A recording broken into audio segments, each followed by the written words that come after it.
ఏపీలో అవినీతి పెరిగిపోతోంది. అయితే అవినీతి అధికారులకు మాత్రం శిక్షలు తగ్గుతున్నాయి. 2025లో రాష్ట్రంలో అవినీతి కేసులపై ఏసీబీ నివేదిక వెల్లడించింది. అవినీతిలో రెవెన్యూ శాఖదే మొదటి స్థానమని తేల్చింది. ఏసీబీ డీజీ అతుల్ సింగ్ విడుదల చేసిన నివేదికతో రాష్ట్రంలోని అవినీతి పెరుగుతోందని స్పష్టమైంది. 2025 ఏసీబీ అధికారులు రాష్ట్రంలో మొత్తం 115 అవినీతి కేసులను నమోదు చేశారు. వాటిలో లంచం తీసుకుంటుండగా రెడ్ హ్యాండెడ్గా పట్టుకున్న కేసులు 69 ఉన్నాయి. ఆదాయానికి మించిన ఆస్తుల కేసులు 8 నమోదు కాగా వీటిలో కార్మిక శాఖకు చెందినవి 2 ఉన్నాయి.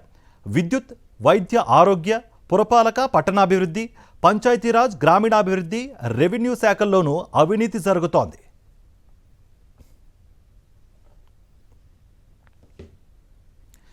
అవినీతికి పాల్పడిన అధికారులపై మాత్రం శిక్షలు తగ్గుతూ ఉండడం విస్మయపరుస్తోంది. ఏసీబీ కేసుల్లో శిక్షల శాతం తగ్గడమే అందుకు నిదర్శనం. వైఎస్ఆర్సీపీ ప్రభుత్వం అధికారంలో ఉన్న చివరి సంవత్సరం 2023లో 48% కేసుల్లో అవినీతి అధికారులకు న్యాయస్థానాల ద్వారా శిక్షలు విధించారు. 2025లో టీడీపీ ప్రభుత్వ హయాంలో మాత్రం శిక్షల శాతం తగ్గుతూ ఉండడం విస్మయపరుస్తోంది. వైఎస్ఆర్సీపీ ప్రభుత్వం అధికారంలో ఉన్న చివరి సంవత్సరం 2023లో 48% కేసుల్లో అవినీతి అధికారులు న్యాయస్థానాల ద్వారా శిక్షలు విధించారు. టీడీపీ ప్రభుత్వ హయాంలో మాత్రం శిక్షల శాతం 46%కి తగ్గింది. న్యాయస్థానాల్లో విచారణ ముగిసిన 36 కేసుల్లో కేవలం 12 కేసుల్లోనే దోషులకు శిక్షలు పడ్డాయి. రాష్ట్రంలో అవినీతి పెరుగుతోంది. దాన్ని ఒక్కరోజే కట్టడి చేయలేమని అధికారులు అంటున్నారు.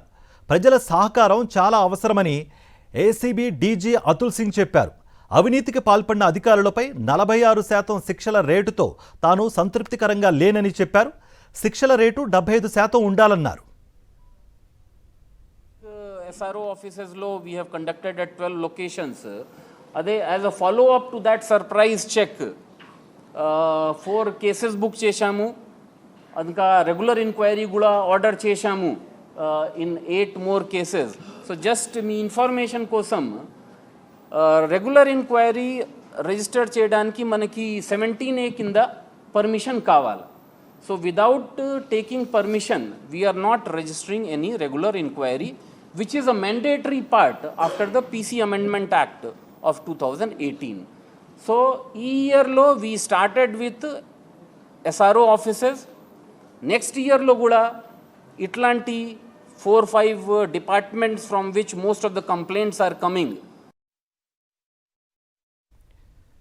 అవినీతి అధికారులపై ఫిర్యాదు చేసేందుకు వాట్సాప్ గవర్నెన్స్ విధానంలో అవకాశం కల్పించాలని ప్రభుత్వానికి సూచించామని అతుల్ సింగ్ చెప్పారు.